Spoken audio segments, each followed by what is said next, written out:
আলামিন কি বলেন, ইয়া আইয়ুহাল্লাযীনা আমানু মান ইয়ারতাদ্দা মিনকুম আন দীনি, হে ইমানদারগণ, হে বিশ্বাসীগণ, যারা তোমরা ঈমান এনেছো আল্লাহর উপরে, মান ইয়ারতাদ্দা মিনকুম আন দীনি, আর ঈমান আনার পরে তোমরা অনেকেই আমার দেওয়া বিধান, আমার দেওয়া আইন এবং কানুন থেকে যারা ফিরে গিয়েছো, فسوف يأتي الله بقوم يحبهم ويحبونه أذلة على المؤمنين أعزة على الكافرين।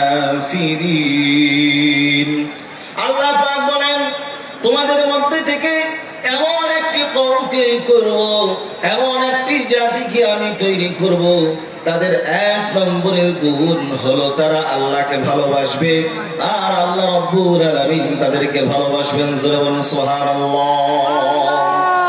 আল্লাহ রাব্বুল আলামিন প্রথম নম্বরে বললেন, ওই সমস্ত ঈমানদারদের মধ্যে থেকে কিছু ঈমানদার এরকম থাকবে যারা আল্লাহকে ভালোবাসবে, আল্লাহও তাদেরকে ভালোবাসবে।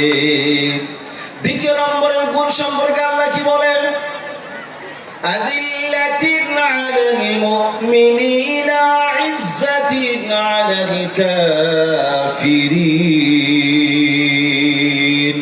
ওই সমস্ত বান্দাদের মধ্যে দ্বিতীয় নম্বরের গুণ হবে যে তারা আল্লাহ রাব্বুল আলামিনের জন্য তারা কি করবে, তারা মুমিনদের উপরে তাদের ভালোবাসা থাকবে, তাদের অন্তরটা নরম হবে, তাদের দিলটা নরম হবে। আর কাফির যারা, বেঈমান যারা অস্বীকার, আল্লাহকে মানে না, তাদের জন্য তাদের মনটা কঠোর হবে।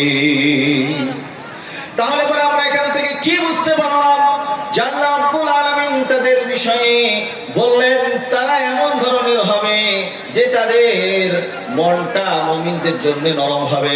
বর্তমান সময়ের দিকে যদি আমরা লক্ষ্য করি, আমরা মুসলমান দাবি করি, কিন্তু সত্যিকারী যদি মুসলমান হওয়ার যে গুণটা দরকার, সেই গুণটা কি আমাদের মধ্যে আছে নাকি? একটু জোরে বলুন, আছে? তাহলে পরে কি বললাম, এইখান থেকে বোঝা গেল যে মুসলমানদের যে চরিত্র হওয়া দরকার, সেই চরিত্র কিন্তু বর্তমান সময় নাই। মুসলমান একজন মুসলমান আর একজন মুসলমানের জন্য রক্ত পিপাসু হয়েছে, একজন মুসলমান আর একজন মুসলমানের শত্রু হয়ে দাঁড়িয়েছে। ভাই ভাইকে চিনে না, বোন বোনকে চিনে না, বোন ভাইকে চিনে না, ভাই বোনকে চিনে না, বাপ সন্তানকে চিনে না, সন্তান বাপকে চিনে না। তাহলে পারাতেরত মুমিনদের জন্য কমল হৃদয়ের কিন্তু অধিকারী নয়। তারা কি এইরকম ধরনের তাদের চরিত্র আছে, তাদের আদর্শ আছে? তারপরে আল্লাহ রাব্বুল আলামিন তৃতীয় নম্বর কি বললেন মুমিনদের বিপরীতে? আল্লাহ রাব্বুল আলামিন বলেন, ইউজাহিদুনা ফি সাবিলিল্লাহ, তারা আল্লাহর রাস্তায় জিহাদ করবে, সংগ্রাম করবে। আল্লাহর রাস্তায় জিহাদ সংগ্রাম করতে গিয়ে যদি তাদের টাকার প্রয়োজন হয়, মালের প্রয়োজন হয়, রক্তের প্রয়োজন হয়, তারপরেও তারা কিন্তু দ্বিধাবোধ করবে না। তারা কখনোই কোন রকমের কোন মনগত দিক দিয়ে তারা ছোট হবে না। আপনারা বলেন যে আমরা মুসলমানরা তো সেই জাতি, আল্লাহ রাসূল বলেছেন আশ-শাজারু কান-নাখলা, আল্লাহ রাসূল বলেন মুসলমানরা হলো খেজুর গাছের দরখতের মতো, গাছের মতো। খেজুর গাছ দেখেছি, ওই সমস্ত খেজুর গাছগুলি দেখবেন শীতের সময় আসলে আপনার রস দেয়, আবার শীতের সময় চলে যায়, আবার খেজুর হয়। আপনার ওই খেজুর গাছকে যত কাটবেন তত রস হবে, আর যত দিন দিন বড় হবে তার খেজুরও তত বেশি হবে। আল্লাহ রাব্বুল আলামিনের নবী বিশ্বনবী জনাবে মুহাম্মদুর রাসূলুল্লাহ সাল্লাল্লাহু আলাইহি ওয়াসাল্লাম বলেন, মুসলমান তো এরকম। তাহলে মানে আপনারা যে দান করলেন, আপনারা এত টাকা পয়সা দিলেন, আপনাদের কাছে যদি আবার চাওয়া যায় আপনারা আবার অবশ্যই দিবেন। মুসলমানরা কখনো তাদের মনকে ছোট করে না, আল্লাহর রাস্তায় দিতে কোন রকমের কোন দ্বিধাবোধ করে না, করে নাকি? আজ আপনারা ওই প্যালেস্টাইনের মুসলমানের দিকে তাকান, মুসলমানরা অনেকেই অনেক জায়গায় মার খাচ্ছে, আমরা শুধু উহ উহ করছি, কিন্তু টাকা পয়সা দেওয়ার প্রয়োজন হলে অনেক মানুষ আছে দিচ্ছে, কিন্তু অনেক মানুষ এরকম আছে তারা অনেক রকমের খারাপ মন্তব্য করছে, আছে না নাই? তারপর আল্লাহ রাব্বুল আলামিন কি বলেন? চতুর্থ নম্বরে ঈমানদারদের কি বলেন, গুণ কি বলেন? ওয়ালা ইয়াখাফুনা লাউমাতা লাইম, যারা প্রকৃত মুমিন হবে তাদের মধ্যে আপনার কোন রকমের কোন ইসলামের কাজ করতে গিয়ে তারা কখনো লজ্জা করবে না, তারা কোন রকমের কোন সমস্যা সম্মুখীন হলে পারে সেই সমস্ত সমস্যাগুলি তারা সমস্যা মনে করবে না। আর অনেক মানুষ নিন্দুক রয়েছে, সেই সমস্ত নিন্দুকদের নিন্দাকেও তারা পরোয়া করবে না। কেন করবে না? তার একটাই কারণ, তাদের উদ্দেশ্য হলো আল্লাহকে রাজি খুশি করা, আল্লাহর দ্বীনকে পৃথিবীর বুকে কায়েম করা।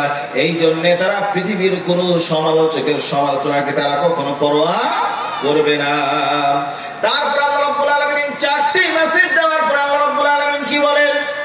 আল্লাহ রাব্বুল আলামিন বলেন, যালিকা ফাজলুল্লাহি ইউতিহি মান ইয়াশা ওয়াল্লাহু ওয়াসিউন আলীম।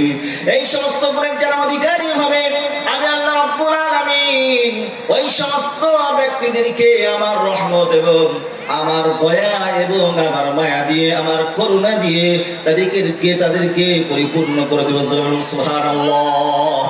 আর আল্লাহু ওয়াসিউন আলীম, আর আল্লাহ তো তিনি যিনি হলেন প্রশস্তময় এবং মহাজ্ঞানী। জোরে বলুন আল্লাহু আকবার।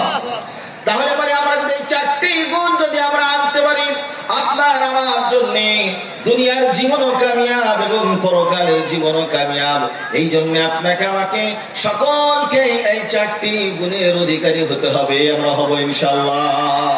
তাহলে এক নম্বরে আপনাদেরকে বললাম যে আল্লাহর মহব্বত থাকা লাগবে। কিসের মহব্বত? জোরে বলেন, আল্লাহর মহব্বত। আর দুই নম্বরে হলো যে আপনাকে আমাকে সকলকেই, আপনাকে আমাকে প্রত্যেক মুমিন মুমিনের উপরে নরম অন্তর, কোমল অন্তর হওয়া লাগবে। আর কাফিরদের বিষয়ে যারা দ্বীনের জন্য বাধাগ্রস্ত হয়, যারা দ্বীনকে বিভিন্ন জায়গাতে তারা প্রতিরোধ করতে চায়, বাধা দেয়, তাদের বিষয়ে আপনাকে আমাকে সতর্ক থাকতে হবে। এটা দুই নম্বরের গুণ। আর তিন নম্বরের গুণ হলো তারা আল্লাহ রাস্তায় জিহাদ করবে, সংগ্রাম করবে। আর চতুর্থ নম্বরের গুণ হলো তারা কোনো নিন্দুকের নিন্দাকে তারা পরোয়া